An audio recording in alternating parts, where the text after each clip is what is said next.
Hi everyone, and welcome to the Spencer Lodge podcast in partnership with the awesome Najahi events. They bring people like Tony Robbins here to town to inspire and educate us.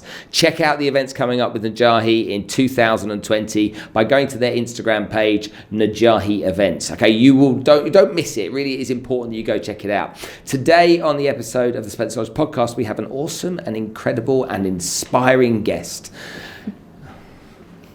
She wants me to make sure I don't get her name wrong, okay? But I'm going to make sure I get it absolutely right.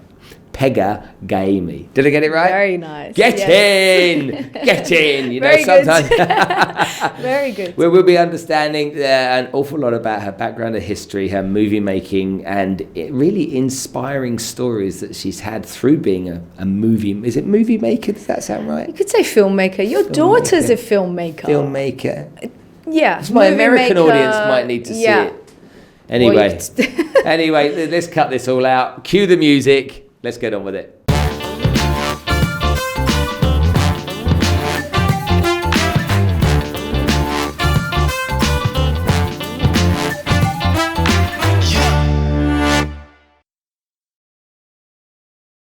So, Pegah, thank you so much for coming and spending some time with us on the podcast. It's obviously the most important piece you've ever done being on this show. Absolutely. You dropped everything, you cancelled everything in your diary just to be here. Yes, absolutely. It was really nice meeting you too. It was. It's really nice. It was really nice. It was really nice downstairs. I liked you a little bit more. No.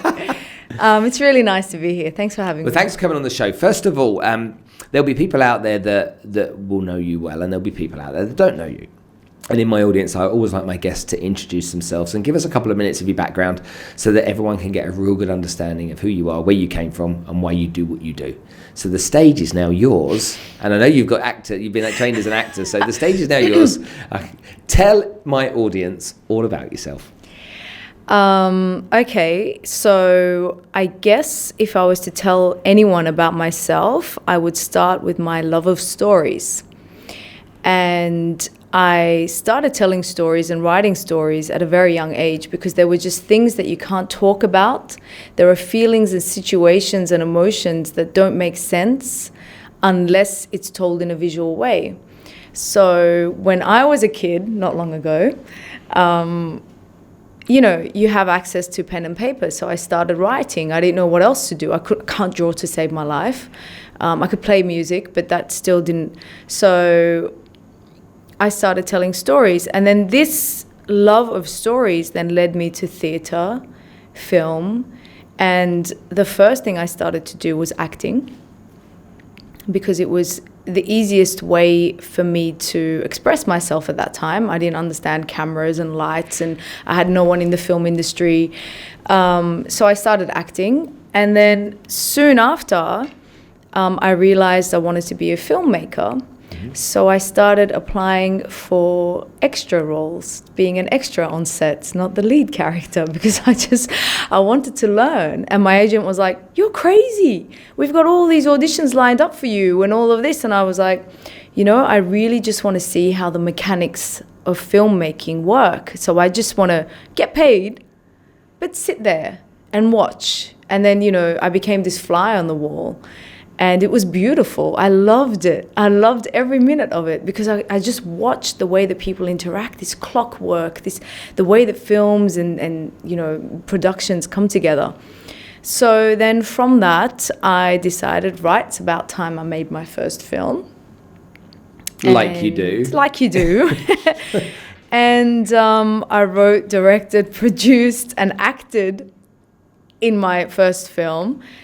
And then I was offered a job to teach filmmaking at the place that helped me make my first film. And I was like, okay, well, I think I'm doing something right. That's amazing. So then I had an amazing job. I had just finished university. I was bored. And I thought, what do? I need to be in the jungle. And I thought, all right, what do I do from here? We were making a lot of great films in terms of technically, we were making a lot of great films, but the stories, which is what had started this whole process for me, was missing. So I moved to Iran. So everyone knows you're in Sydney first. So you grew up in Australia. I grew up in Australia. Yep. Okay, so amazing place to grow up. I will always be so grateful for my parents for that. But you are Iranian by heritage. Yeah. Okay. Were you born in Oz, or you moved there when you? No, I was 7 when we moved there. Okay. So you went there, you studied. That got you into the whole filmmaking world. But going to Iran, there's there's nearly 200 other countries on the planet yes. that probably would have less kind of. Exactly. And I mean, everybody was like, you're crazy. You have an amazing job. You're in your early 20s.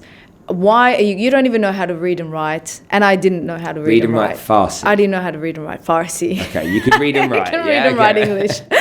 So I didn't know how to read and write. I wanted to make films. But there was this thing about the Iranian filmmakers that I came across, which were this raw storytelling style that didn't depend on technology. It depended on story. And that's what pulled me there. So I went to Iran, tapped into my acting, got a lead role in a series, not knowing how to read. In Iran. Not knowing how to speak Farsi. Not knowing how to read and write. Really? And it was a Farsi? It was, yeah. And it was, the interesting thing about that was so I didn't want anyone to know that I was a foreigner. Almost throughout the whole thing, everybody thought I was from the village because I have this strange accent. I'm very different to everyone. And, it took me a long time to read. So the director would give me the script. I'd take it home with these huge 2 dictionaries, Farsi to English and English to Farsi. And I would rewrite it in English letters for myself. And then I'd practice it, I mean, when you speak Farsi, especially when you're performing, it's a very different thing. Your jaw moves differently, the way you pronounce things, Iranians are very, they're like Italians, they're very expressive. So anyway, halfway through the production, the director said, "Why don't you ever talk?" And I was like, "What do you mean? I talk all the time." He said, "No, in between takes, you don't talk to anyone. You don't do anything. You just stand there and it's like you're constantly trying to remember, in between the takes." And then, I was funny enough, I was the only character with a chador. I don't know if you know what that is. So in Iran, it's not like an abaya. It's more like scarf. A long scarf. Yeah. And I was the only one. And he said, "Well, women in Iran don't hold it like that." Because in between the takes, I was like rolling it up and I was like, and he was like, I've never seen a woman hold it like that. And then they found out that I was from Australia and that. So then from there, I thought, okay, now I know how to read and write, kind of know how to write, but really know how to read. Let me write my first script. And so I wrote it in English, of course. And then I found a crew, set of amazing. How long did it take you to write a script? And how long was the piece for? So short film? Yeah, the first one I wrote was 15 minutes and it took me about 6 months. So it's a 15-minute production that took 6 months to write, yeah? Yeah, okay. Well, mostly because I had to co-write it. So I had to have an Iranian with me, an Iranian writer who could write it in Farsi and who I could explain, because when you're writing, it's a lot easier than when you're actually trying to get someone else to write for you. Yeah. So it took quite a long time. But writing and pre-production took quite a long time. And then we shot this film in the north of Iran. And in the north of Iran, people don't speak Farsi. So boom, I had the same problem. I mean, they speak Farsi, but that's not their main language. So they spoke a language called Gilaki. And I don't know how I was able to communicate with them, but sometimes watching back the behind the scenes and they are speaking to me in Gilaki and I'm replying to them in Farsi. And today I can't understand anything they said. And I guess the one thing that this taught me is that language is not really about words. it's communication is really more when two people are exchanging energy and their hearts are really talking to each other. And that's really what happened in the North. And that was the first time that I ever created anything in a language I didn't understand. And we were able to communicate purely because, I don't know, it was because we there was a lot of heart in what we were doing. And the people in the village who were not actors, obviously, so I didn't have any money to pay actors and bring them to the North and, give them a place to stay and all that. So then I cast people from that village, and they were all brilliant actors by the end of it. It's amazing when people get a chance to show themselves. I was actually working with a doctor yesterday. What part of that process were you most proud of? Writing the script, getting it filmed, or having the opportunity to engage with those awesome people from that village? What bit did you get the most out of? I think the thing I was most proud of was, and I remember this moment when I was sort of behind the monitor, and I actually cried. And I had I had this black sheet, so that because it was so sunny. And I remember the two main characters were walking down this beautiful rice field, tea field, this beautiful tea field. And I thought, you know what? Back before I decided to come here, I could have only ever dreamt about this moment. And I would have only ever seen it in someone else's film. And that was, at that moment, it wasn't just about the film, it was about the leap of faith that I took. And honestly, I shed a couple of tears, and thank God I was by myself and there was no one around. I was like, oh my God, this is such a beautiful shot. I made it. And that, to me, at that moment, it was making it. That was it. I didn't care what happened to the film. I mean, I cared how the film came out, but I didn't care if I was, was going to receive awards for it, or if it was going to go to festivals or not, or what people. At that moment, I felt that I've made it. I made it. I did this, and that Powerful was. Thing. So how many films have you made? Apart from, so probably I would say 7. And how many have you acted in? 2. Okay. And 7 films that went from fiction then to documentary. Yeah. Yeah? Okay, we'll talk about that in a second. And you've won awards for the films that you've made as well. Yeah, the short films. Okay. And how do you feel about those awards? Are they validation? For me, it wasn't about validation. It was more about the fact that someone out there that I don't know, that knows nothing about the process of making this film, got a message from it, and they felt that message was valuable enough to put it in front of an audience and then also put it up for an award. I think the most important thing for me, especially, I'd gone to Iran because I had seen things in Iran that none of my friends in Australia knew anything about, and I couldn't explain it to them.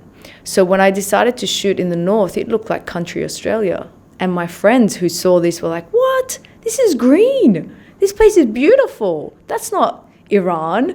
And, that moment when that film then got out to the festivals and it won those awards, it really made me feel that, now that film has a life of its own, and that story has a life of its own, and someone out there is getting it, and there's a group out there that are getting it. I don't need to be there. I didn't attend any of the festivals, by the way, because I didn't have the money, because I'd spent all the money making the film. So, but it was out there, and it was living a life of its own, and it was sharing a message that I was very, very passionate about, which that film in particular is an anti-war film, even though it's called Members of the Resistance. It was actually about a family that decided to destroy their television and live a peaceful life in the village. Wow. Without this intrusion of the wars and the things that are going on outside and all of these things. And even though those people could one day well and truly be part of those wars themselves, why do they need to have this talking box in their house? Interesting. So tell me about storytelling, because it seems to be, from the conversation I had with you earlier, plus the conversation we're having now, the non-verbal communication that you give to me when we talk about storytelling is huge. You're saying so much to me when just those two words are mentioned. It clearly resonates with you a lot, and being a storyteller is something that clearly you're passionate about.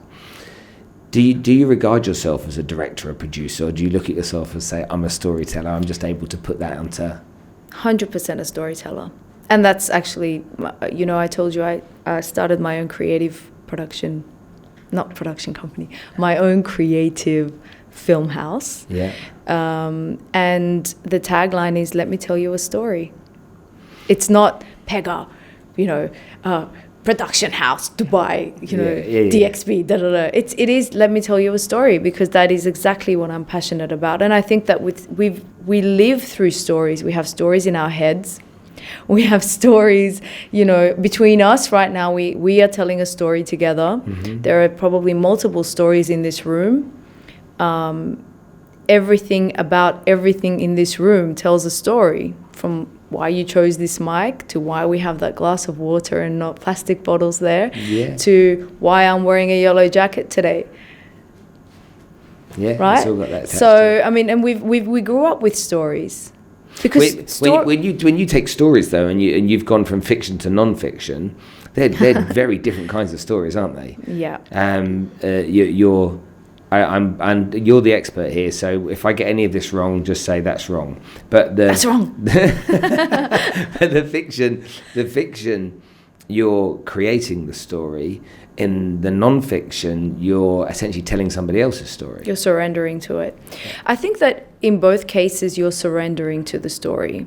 I think that there is a moment where even if you're doing a job, for example, you're running a company, I think there is a moment when you decide to surrender to what needs to happen rather than what you want to happen, or even if you know that something, so the thing about fiction is, and the reason why I love fiction, is because it gives a different potential to reality. So you could have, a story, and then the potential of where that story can go is infinite. With documentary, it's also an infinite way, there are infinite ways of telling a story, because ultimately it is through the eyes of the filmmaker. But there was, for example, for me, there was a time where, I really had to put my love of fiction aside to tell a story that I felt was telling itself, and I'm a medium. It was my responsibility to get this story out there, and then it got out to a huge audience. And at that time, I had no idea where it was going to go. I was never really the type of person who was like, okay, I need to be on the BBC, or I need to be, at this, I'm kind of a Nigel, I'm usually on my own. I like to stay in my cave. I'm happy that way. A Nigel? Yeah, it's an Aussie term. It's a very Aussie term. Loner.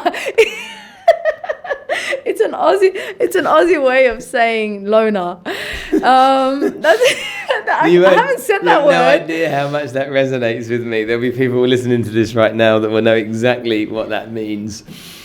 Okay. Have you heard that? You haven't heard that for ages, have you?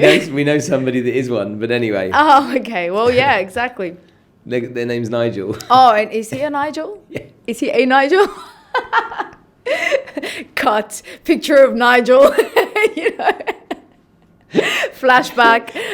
Or flash forward to Nigel watching this going,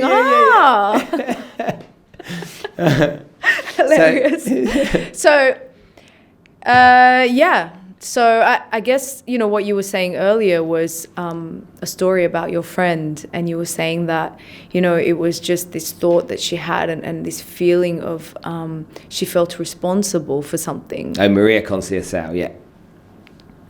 I think that there's a defining moment in anyone's. I don't like to call filmmaking my career. I actually don't call it a career. When people are like, oh, you're so career-driven woman, I'm like, not really. I'm actually a heart-driven woman, because I'm not really chasing what it means to have a career. Does that make sense? Yeah. So, I think that there's that defining moment. For me, it was the defining moment when I found this story about this woman and what had happened to her, this girl, really. She was just 16 years old. I thought, how has all these people, I mean, when you see it on YouTube, it's got millions of it's been seen by millions of people. How did no one else ever think of doing anything about this? Why am I the first one? And I thought immediately, I have to tell this story, not just about this girl, but about her people, because they've suffered. Explain that in a bit more detail so the audience can understand. What's the name of that piece and what's it about? Okay, so in 2009, I decided to go to Iraq.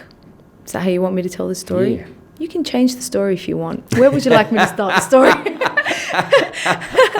This is an interactive storytelling. Okay, so in 2009, when the film that we just spoke about was doing the festival round, I was bored and I thought, what do I do now? And I came across the Yezidis on the internet. And I found it so interesting because on one side, they were so peaceful. On the other side, they were dubbed the devil worshippers. And I thought, oh, how interesting. I better go find out. Maybe I can make a fiction there.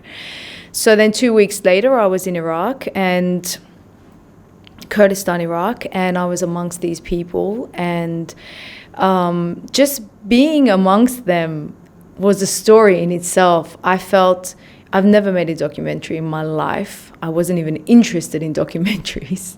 I didn't even watch documentaries. I thought, you know what? I need a camera guy. I need a crew. I need to document this. Yeah. And so that's where then the story about the Yazidis began.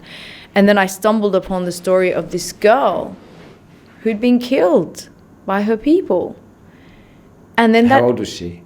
She was 15. And why was she killed? She was in love with an outsider. Uh-huh. And then when you kind of, when you look at her people and you think, okay, these amazing, peaceful people that I also could, the Persian side of me, because I have two identities. So I have the Aussie that says Nigel and then the Iranian that says Nigel.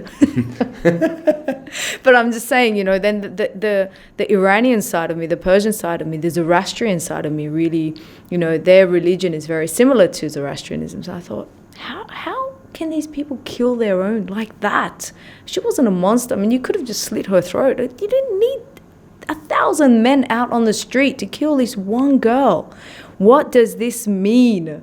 Why all this passion? I mean, in the caveman times, men gathered, 500 of them might have gathered to bring down a dinosaur. This was just one girl. So just to make sure that everyone's clear on this, she'd fallen in love with an outsider and the village, the town, the community decided that was unacceptable. Is that correct? Yeah. And they decided to take the law into their own hands? Exactly. And the police couldn't do anything about it. And to take her life. And that was all of the men in the town made that decision together. Yeah, the people of her community decided that, she needs to go. And how did they kill her? By stoning. So she was stoned to death? Yeah. Okay, which is... So, and there's video footage of this. And it's on YouTube. And that was the thing that I was like, this is insane. What kind of a world do we live in? And I guess I had to be that girl that grew up in Australia that then came across this. Mm-hmm. Because maybe it's a very normal thing. And it is a very normal thing over there. In many places, not just there.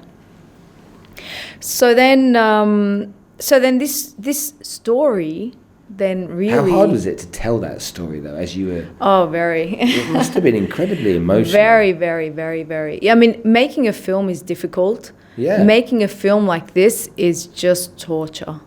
But again, I had made a decision to tell this story and I was going to tell it. And I'm now working on the feature film of this story, which then extends, you know, past and beyond. And the girl's name was Dua, which means prayer in Arabic and Farsi as well. So she, you say she was 15? Yeah. 15 years old and stoned. You met her family? Yeah, so I found her family in 2016. So 7 years after I began this journey, I finally found a family. No one would introduce me to them. And then I realized why. Because they were not responsible for her death. So when I went to her house and I was sitting amongst them, I was like, these people killed Dua. I've been living with this girl, the ghost of this girl, for like 7 years. You know, it's not easy. I knew everything about, you know, because of her, I learned about her religion, her people, the plight of her people over centuries, not just what happened with ISIS, because this was way before ISIS even. And then here I was sitting in her house with her mom and dad and her brothers and her sister. And I was like looking at her brothers. And I was like, how could this guy have killed his sister? You know, and then he turned around, he spoke English to me in the most perfect American accent, actually. And then her other brother was a dentist, and her sister was going to university learning English and English literature. And her dad was so sweet, and her mom was so... And I thought, you know what, these people have allowed me to come into their house. What's their story? When they allowed you to come into their house, had they seen what you'd produced already? No. So they hadn't seen it. And when they allowed you, were they happy to talk about it? They were passionate. It was when... So when they started talking about it with you, when you said they're passionate, they were passionate as in they wanted to tell you the story. It's like they were waiting for someone to... Because the thing was, so it was all quiet, and everybody was like, you know, and then suddenly her mom just came out, and she just went, is the word I can use, because she was like, who would ever accept the community to decide for you? Who would accept your daughter to be killed and then thrown in the trash? These are things I didn't know about, by the way. And, you know, and she said, you know, I hold this person and this person and this person. She started throwing out names of the people who were responsible. And I thought, I just spent 7 years trying to find out. I should have come here earlier, you know. Place, yeah. But there was no way. I mean, in 2009, no one would introduce me to them. So not one person was game enough. Yeah, I couldn't find them. So they then tell you exactly what happened. They paint the picture. You're obviously now sat there in shock thinking, holy macaroni, I didn't expect this. You must have had an overwhelming amount of empathy for the family. I cried a lot in front of them. Changed everything you were thinking, because your story about the situation was different to what you then found out. Her brother actually works for human rights. He works for NGOs. And him and I are still in touch. Like we talk every couple of weeks, and every couple of weeks when we're chatting, I'm like, this is surreal that I am actually talking. Like we are friends, you know. Yeah, it was overwhelming. I mean, I got really sick when I came back. I got the mumps. I think my system just went. When I came back in 2016, when I went to Iraq and I came back, I physically, mentally, I mean, I think I was going through some kind of post-traumatic disorder myself, actually, for a long time. And I think that it had started in 2009, and it went on for a long time. I just didn't know what it was. You essentially live that journey and that experience, don't you? While you're trying to create something, you literally are living it. Yeah. You're not a fly on the wall in many respects. Exactly. You're literally inside there. Have you seen those films where the writer becomes the main character and like kills everybody in the whole time, like he was writing about himself? There's a movie with Johnny Depp in it. I think it's called Back Window, not Rear Window, because that's a Hitchcock film. Where basically this writer is writing this character, and the whole time he's actually writing himself. Wow. And that's how it felt for you. Oh no, I didn't want to kill anyone. no, but conceptually. Well, I mean, the thing is, you do live and breathe the stories that you tell. You have to. You're not a good storyteller if you don't really feel what you're writing about, or what you're making, or the story that you're telling. You need to feel it, and luckily, I don't have a problem in that respect. Do you make films to make money? No. Do filmmakers make money? Yeah, some of them make a lot of money. But the Have most? you seen all the Marvel films? Yeah, they're the big blockbusters though, but the most? Well, it depends. There are content creators that make money. Filmmakers is a specific thing. So if you say filmmaker, that means you are telling a story that is not for an audience to buy anything but your idea. So, and when I say buy, I don't mean buy with money, but buy your idea, take it in. But do you have to kind of like sell your soul to the devil to make long form commercials and stuff like that, and produce content for, blue chip organizations to pay the bills sometimes? Well, yeah, of course. But also, for me, that's not really selling my soul to the devil. That's experimenting with a lot of amazing new technology and telling a story with amazing technology, that's available to us.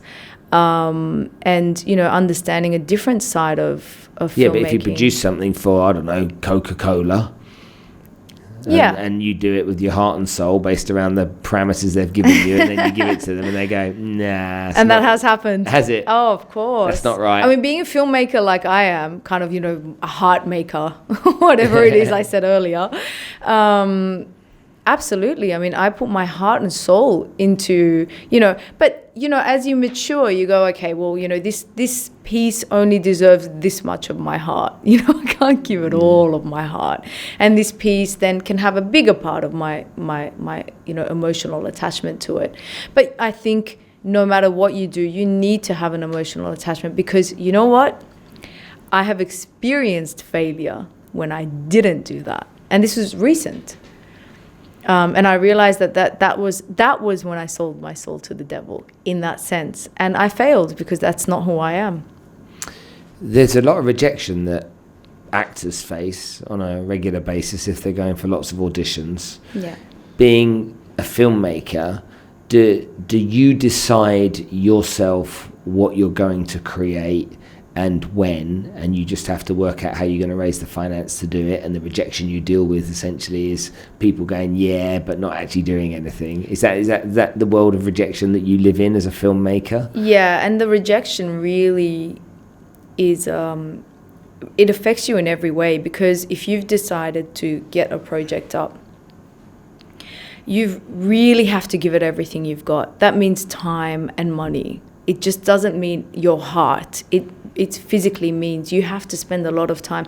You could be out there making the TVCs, making the commercial stuff, or you could be here with a lot less money and having a lot less fun, but you're kind of pushing this, and then you push through and you get it out there and someone sees it and says, oh wow, and then 6 months later you still haven't received anything, not even a phone call. So that level of rejection affects you on every level. And well, that's why I think like you said earlier, you write a script. So you write a script and you've got to raise finance to get the production off the ground. That script hasn't been written, on the back of a cigarette box. It's been something that you've become emotionally attached to the script. And so it's almost like people saying to you, yeah, you've created something, but I have written scripts on the back of cigarette boxes. The beginnings of a script. Yeah. But to me, it's like understanding that kind of like people struggle with rejection. And they struggle a lot, and so, but they struggle with rejection. They're selling a pair of glasses, and somebody doesn't want to buy it, and so they struggle with the rejection of that no. But if they'd created the glasses, designed the glasses, made them the world's greatest glasses in their mind, and then they're trying to sell those glasses, and people say no, that's a lot more personal. Yeah. What do you mean you don't like my glasses? It's not Yeah. the and I suppose you've got to be in the same place. This script. You got to find a way to deal with that. And I Okay. think the best way to deal with that is to understand. So when you're, for example, when you're acting, you have a role within a world. So even if you're the lead actor or actress or the protagonist of a film or a play or a story, you fit into a world. That world needs to, you need to be in that world at the right time, at the right place for that world and you to work. When you have a script or a story or something you're very attached to, when you pitch it to people, it's not, that rejection is not about you. It's about them. It's about where they are and what they need. It's about what kind of story do they want to tell, and do you fit that? Yes or no? That's it. I mean, for me, and after many, many, many tears, it took me a long time to come to this realization that, you know what? The reason why this film, because for a long time, I'm Yezidi wasn't getting out there. I was pitching it to everybody. And then suddenly the BBC took it and they replayed it 86 times in 4 languages. You know, it's and that was where the story was meant to be. And that's the story that Mary Wilkinson, the head of content, that's the story she wanted to tell. So the story she wanted to tell and the story that I wanted to tell found this perfect marriage. And it wasn't because I'm a better storyteller than the person who was making a film about, I don't know, clowns in Syria. It was maybe because my story, I was good enough to be there and my story fit. So it's really, you've got to learn, and being a woman and getting rejected, it's a double whammy. Like, it's really hard. Because That's as a woman, you don't. That's what you're trying to say. Well, as a woman, you don't grow up with women have more feelings than men. Of course. How dare you? But we don't. You know, we're not raised to understand rejection. We're raised as, you know, especially maybe my generation, and you know, we're supposed to be. You know, we were supposed to be the hunted. We were supposed to be that prize. We were supposed to be, so we were never supposed to, I mean, I'm not talking about my family because my parents were not like this. I'm talking about Disney films, what we have been taught as girls growing up. It's, you know, you are that prize at the end. There is no rejection. What do you mean? Rejection doesn't exist, you know. So when you do get rejected, it can be very personal, but it really shouldn't be. And you should really just push on. And if I'm Yezidi is an example of that, it's really... How do you measure the success of a film? How is it measured in your mind? For me, it's how many, you know... When you say measured, I have to think of numbers. So I guess... in terms of numbers, it would be how many people did it touch, how many people understood it, how many people did it potentially change, how many minds and hearts did it capture, how many thoughts did it engage, and possibly how many minds did it open. So that would be my way of measuring, and I guess then that turns into how many festivals did it go to, then how many people saw it, and how many awards did it win, and you know, how much money did it make, and did it get released in the theater or not, and did it win an Oscar. But all of those things really go back to that first point, and it's really how many people was it able to touch, engage, and change. Do you find yourself being critical of other people's work? I try not to be. I try to. Most people think, you know, oh, why did he shoot it like that? He should have done it like this.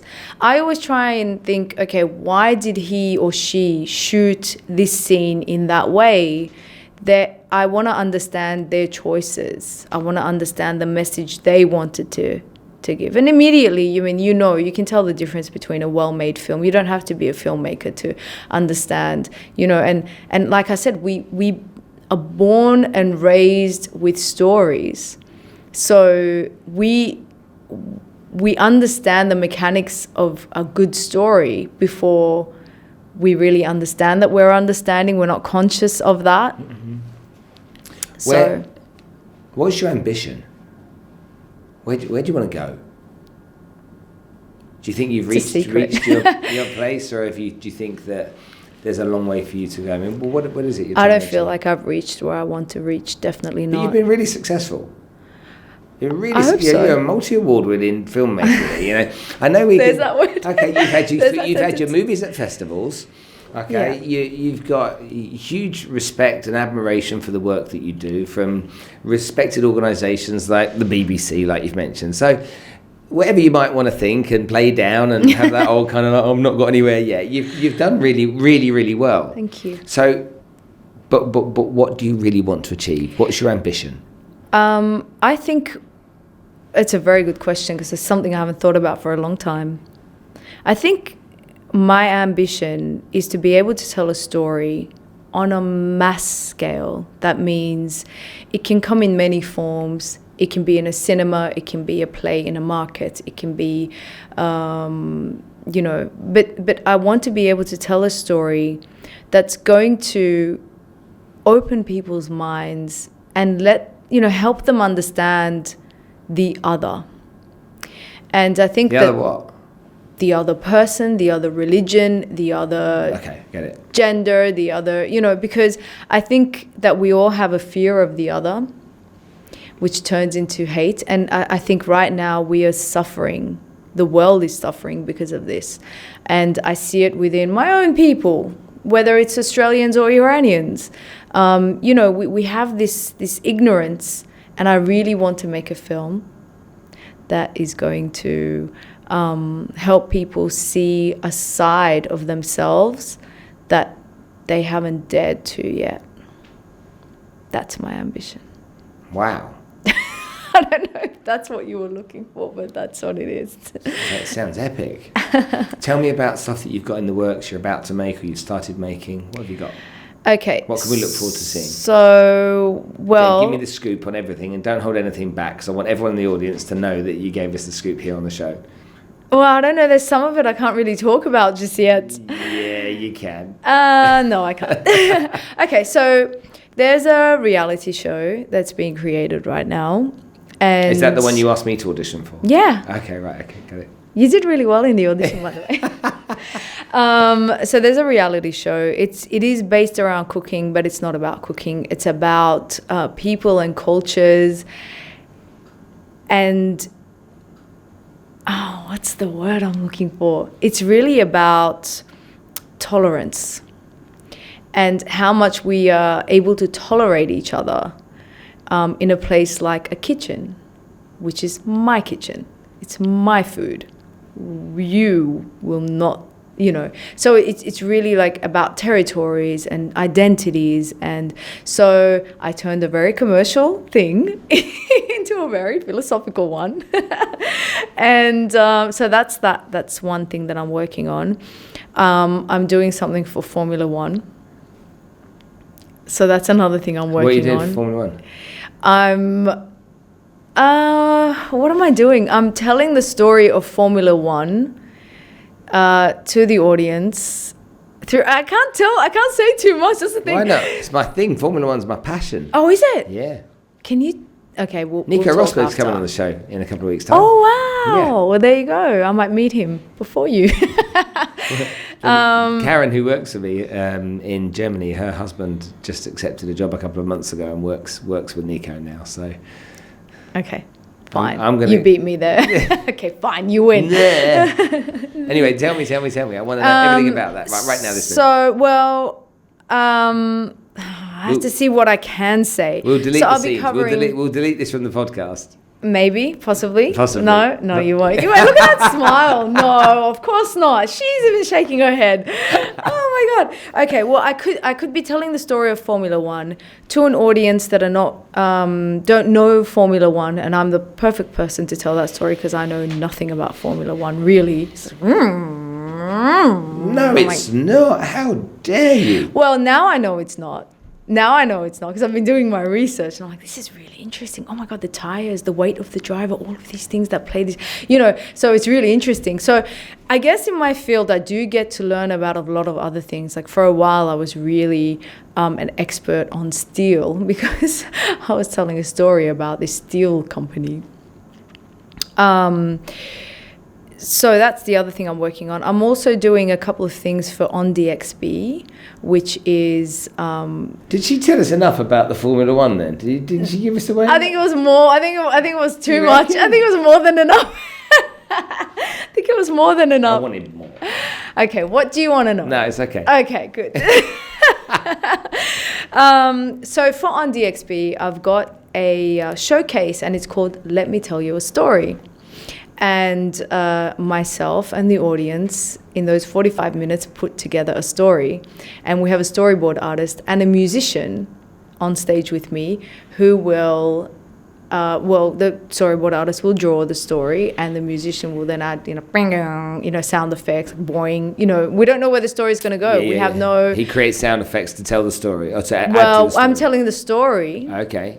And then the storyboard artist is... Oh, yeah, okay, I know what you mean. And so the audience choose 3 characters and they choose a setting. Yeah. This is a real test for me. And they might even choose a genre. And then I have to start telling a story. And the storyboard artist, kind of like a cartoonist, will just sketch. And as I'm telling the story, the musician will also add, melody or sound effects or whatever he sees fit. What's the name of your company? Pegah. That's what it's so called. Creative. I named it after myself. I can't really talk. The Spencer Lodge podcast. Exactly. Well, I think it's good to name it, because for me, I'm not a production house. I'm not there to make, to offer cameras and equipment to people and crew. I'm there to help you tell a story or tell my story. So when people know they are contacting me, they are contacting me. They will get me or someone like me in the future, hopefully, when the company grows bigger. And then there'll be other storytellers, and why not? And finally, when you win an Oscar, will you remember me? Would you come back on the show and show me it? Absolutely. I'd love to. I held an Oscar. Oh, you held one? I held one. To win one? Yeah, of course. Would you like, is it something that would be an ambition of yours? I think so, because I think that to win an Oscar, it's not about...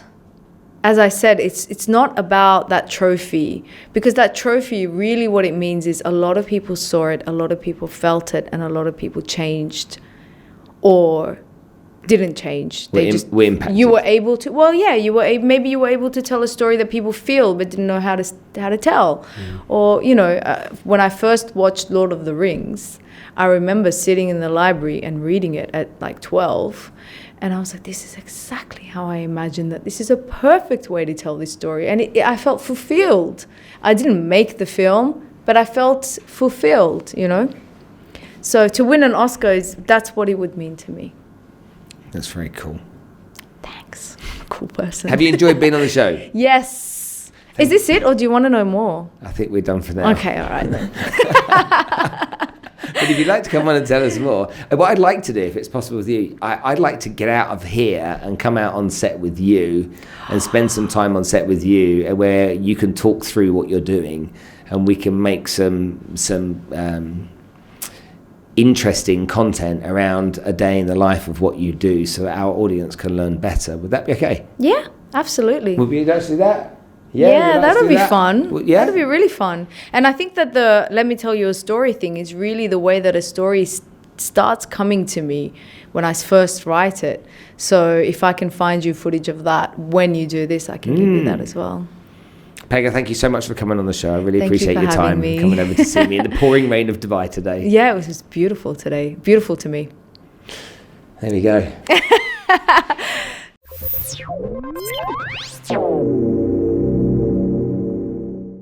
Well, there you have it, an incredible interview with an incredible and talented and adorable lady, Pegah Ghaemi. I've said it right again, good in.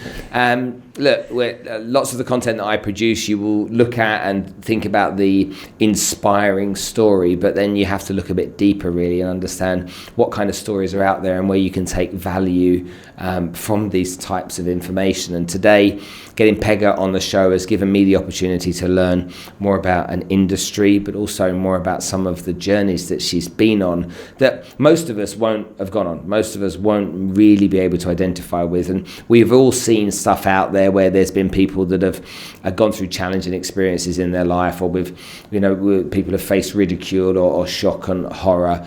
But to know somebody that's been here on the show, that's been into places like Iran and Iraq and learnt about what she did and had to kind of like deal with that and tell the story that goes with it, for me is truly, truly inspiring. So without further ado, okay, I would like you to remember to do something that I love you to do, and you know what it is. Okay, first of all, make sure you subscribe to the podcast. Number 2, click over there, and what you'll see over there is a box where you can see other episodes that I've produced. But I don't want you to do that, because I want you to click over there, because you click over there and subscribe to the channel, you'll get all of my episodes and everything will come to you every week. And guess what? I'll be really happy, and you'll be really happy because you're getting everything, and everyone will be happy. And so let's just be happy and click there.